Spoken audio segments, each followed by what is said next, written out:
إذا مكونات الرسالة الإلكترونية أولا يكون لدينا تاريخ الإرسال، المرسل، المرسل إليه، موضوع الرسالة، ثم لدينا هنا الموضوع الذي نريد أن نرسله. إذا لننطلق على بركة الله أولا بقراءة أولية للنص. إذا دو علي à سمير l'objet. إذا objet هو الموضوع، c'est une réponse هو جواب. إذا جواب أو موضوع الرسالة هو vente en ligne، la vente en ligne. سوف أترجم النص في آخر القراءة الأولى. إذا il sait faire des choses formidables، il chante comme une autruche، il hurle comme un singe، il est lourd comme un éléphant et mange comme un cochon. Des choses pas très utiles. Je peux bien descendre jusqu'à 3 euros. الآن سوف نقوم بقراءة النص مقطع بمقطع. إذا V أمامها EN نقرأها vent. إذا V أمامها EN نقرأها vent. والصوت on لديه أو يمكن تركيبه من عدة حروف. لدينا مثلا EN و EM و AN و AM و EM، سبق لي أن كتبتها. إذن و ON و OM كلها تقريبا لديها نفس المخرج. إذا نقول vent. ثم المقطع الثاني T مع E. إذا T مع E سنقرأها T. إذا نجمع الكلمة vente. إذا ثم en. إذا عادي. إذا en. L مع I سنقرأها لي. هنا GN. إذا GN كما أن لدينا الحرف N سنقرأها ن. مع أ سنقرأ ن. إذا لين. انتبهوا دائما جي مع ان تقرأ ني. إذا لين فونت اون لين. إذا فونت هو البيع، اون لين على الانترنت. إذا هو البيع على الانترنت. إذا اي مع ال إذا إل هو الضمير هو. سي مع أي نقرأها أي هو الصوت A. إذا نقرأها سي. أعيد من ورائي سي. إذا سي. أيضا لدينا الصوت A، يمكن أن نقرأ الصوت A. E مع Z أيضا A avec E avec un accent grave et E مع T كذلك A و E مع I كذلك نقرأها A. إذن C و T في آخر الكلمة هي c'est une lettre muette. إذن هو حرف يكتب ولا ينطق. إذن نكمل. F مع AI. إذن سبق وتعرفنا على الصوت AI هو A. إذن في. R مع E faire. Il sait faire. هو sait يعرف أو يعلم. faire العمل، يعرف أن يعمل مثلا faire أن يعمل. D. إذن D مع ES. D c'est un article indéfini. هو أداة أو حرف نضعه أمام أو قبل الأسماء الغير معرفة، أي الأسماء النكرة. D. C مع H. إذن C مع H هو الصوت ش. إذن ش مع O نقرأه شو. أحسنتم شو. S مع E. لاحظوا هنا S أتت بين دو فويل. سبق أن ذكرت لكم وعرفتكم بلي فويل أو ما يصطلح عليه أو ما أصطلح عليه شخصيا بالحروف المتحركة، أي كالحركات في اللغة العربية إذا وجدت اس بين هاتين الحرفين أو هذين الحرفين نقرأه زد، نقرأه صوت ز. إذا سنقرأ شوز شوز، وإس هنا في آخر الكلمة هو حرف لا يقرأ ينطق ولا يكتب عفوا ولا ينطق. c'est une lettre muette. إذا ننتقل ونسترسل اف مع او فو فو. لاحظوا ار ليس أمامها أي حرف من الحروف لي فويال، سأكتبها هنا. لي فويال هي و إيغريك، إذا ليست أمامها أي حرف من هذه الحروف، إذا سننطقها كما لو فوقها سكون ونقول غ فوغ فوغ. أحسنتم فوغ. لاحظوا المقطع الموالي ام مع اي سننطقها مي مي. دي مع ا دا دا. لاحظوا ب ليست أمامها أي حرف من هذه الأحرف، سننطقها ب ب. ثم ال مع أ سننطقها ل. إذا سوف نحاول جمع الكلمة بأكملها فوغ مي دا ب ل. formidable. أحسنتم formidable هو شيء مبهر أو شيء جيد رائع. إذا des choses نسيت أن أترجمها des choses عفوا أشياء formidable رائعة مثلا. إذا نسترسل il هو الضمير هو، دائما هو الضمير هو. ثم سي مع اش دائما هو الصوت ش مع ان. إذا ماذا قلنا ان ماذا نقرأه ان. إذا ش مع ان سنقرأ شان شان. ثم ت مع أ سنقرأ ت chante. il chante هو فعل أو هو فعل chanter.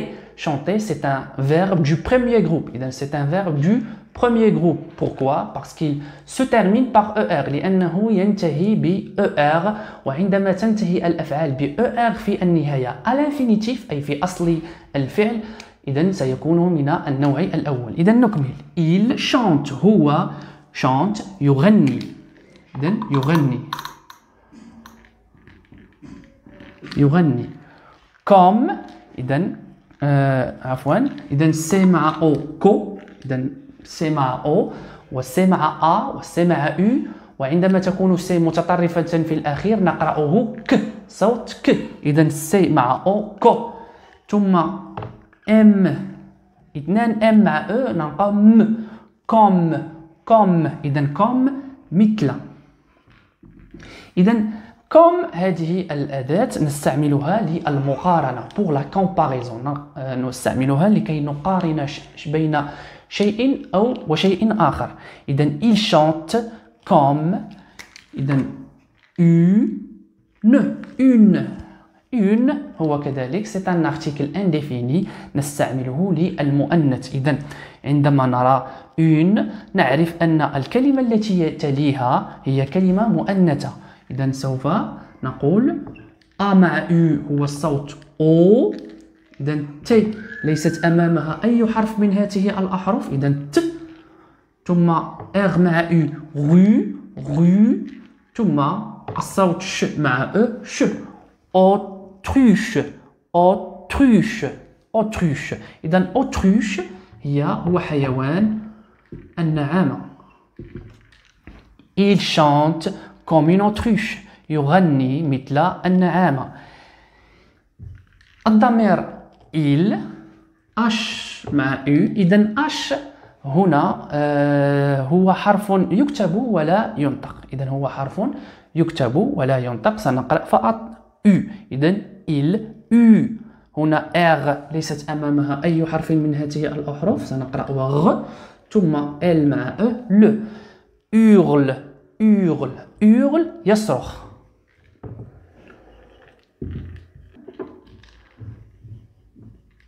يصرخ. إذا سي مع او كو م كوم. إذا مثل. U مع ان ان. اس مع ان. إذا هنا صوت ان. لاحظوا الصوت ان يمكن أن نكتبه ب ان و اي ام ان اذا سان والجي مع او جو سانج اذا جي تقرا ج اذا كان امامها او واذا كان امامها اي واذا كانت امامها ايغريك. اذا هذه هي فقط الاحرف التي ننطق فيها ج وننطقها ج اذا كان او او او.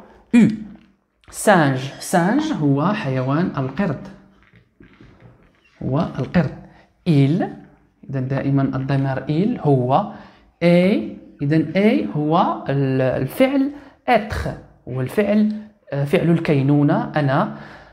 في صرفناه مع الضمير إل، هنا صرف au présent إذا في زمن الحاضر. ال مع الصوت او لو ثم اغ ليس امامها اي حرف من هذه الاحرف، سوف ننطقها كما لو فوقها سكون ونقول غ لوغ. و د هنا هو c'est une lettre muette اي حرف يكتب ولا ينطق.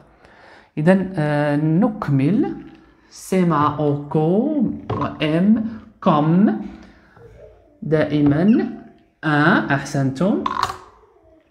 اي اذا او avec un accent aigu ننطقها اي ثم ال امامها ايضا لي او امامها اي ننطقها لي ثم بي مع اش هنا تنطق كالصوت ف اذا اي لي ثم ف مع ان فون نجمع الكلمه éléphant. إذا éléphant هو حيوان الفيل. أحسنتم، هو حيوان الفيل. والتي في آخر الكلمة c'est une lettre muette أي تكتب ولا تنطق. إذا نسترسل. إذا أ مع التي ماذا قلنا؟ ماذا ننطق هذا الصوت؟ إي. إذا إي. ام مع أن مون. جي مع أ جو mange هو فعل يأكل mange comme un. سي مع أو كو صوت ش مع ان شان كوشون. إذا كوشون هو حيوان الخنزير. دي مع اس دي c'est un article indéfini نستعمله أمام الكلمات الغير معرفة الجمع في الجمع سواء مؤنث أم مذكر. سي مع اش هو صوت ش مع او شو. اس بين حرفين متحركين أو بين دو فويل entre deux voyelles سولي زد نقرأ ز شوز و اس في آخر الكلمة لا تنطق. إذا بي مع با و اس هنا لا تنطق. شوز هي أشياء. تري إذا لاحظوا ت ليس أمامها أي حرف سننطقها ت ثم اغ مع أكسون غراف مع او فوقها أكسون غراف ننطقها خي تري و اس لا تنطق. إذا الكلمة الموالية إذا او تي مع اي تي ال مع او لو. utile أي لها دور أو utile مهمة. utile أي لها دور. جي مع او جو إذا هو الضمير أنا. بو إذا بي معه الصوت أو أمامه الحرفان او و او هو الصوت او. إذا بي مع الصوت او بو. je peux إذا je peux هو أقدر. بي مع الصوت إيان تنطق bien je peux bien سنترجمها حسن ولكن في الجملة هنا ليست ترجمتها هي حسن. je peux bien إذا D مع E 2. هنا X مع EN سننطقها S. Je peux descendre. Je peux descendre. D ليس أمامها أي حرف. D ثم R مع E R. descendre. انزل. إذا J مع U ju. S K كلون مع U تنطق ك. jusqu'à مع A تنطق ك. jusqu'à حتى. T ليس أمامها أي حرف من حروف لي فويال ننطقها ت. R مع OI هو الصوت و. إذا غوا مع T ننطقهم الاثنين معا 3 هو الرقم 3. ثم الصوت E و R مع O euro هي عملة الاتحاد الأوروبي. 3 أورو أو 3 زورو. إذا الآن سوف أقرأ النص قراءة. Il sait faire des choses formidables. Il chante comme une autruche. Il hurle comme un singe. Il est lourd comme un éléphant. Et mange comme un cochon. Des choses pas très utiles. Je peux bien descendre jusqu'à 3 euros. إذا سوف أشرح النص. Il sait faire des choses formidables. هو يعرف أن يفعل des choses formidables. أشياء رائعة. إذا نقطتين ثم سوف نقول ما هي هذه الأشياء. Il chante comme une autruche. هو يغني مثل النعامة. وهل في نظركم النعامة تعرف الغناء؟ إذا هو هنا بطريقة أخرى يسرد لنا سلبيات هذا الشيء الذي يريد أن يبيعه. Il chante comme une autruche. Il hurle comme un singe. يصرخ comme un singe كالقرد. Il est lourd comme un éléphant. Il est هو ثقيل. هنا lourd ثقيل comme un éléphant كالفيل. Et mange comme un cochon. ويأكل كالخنزير. Des choses pas très utiles. إذن أشياء لا أهمية لها أو غير مهمة. Je peux bien descendre. أستطيع أن أنزل أو أقدر أن أنزل jusqu'à حتى 3 euros حتى 3 euros.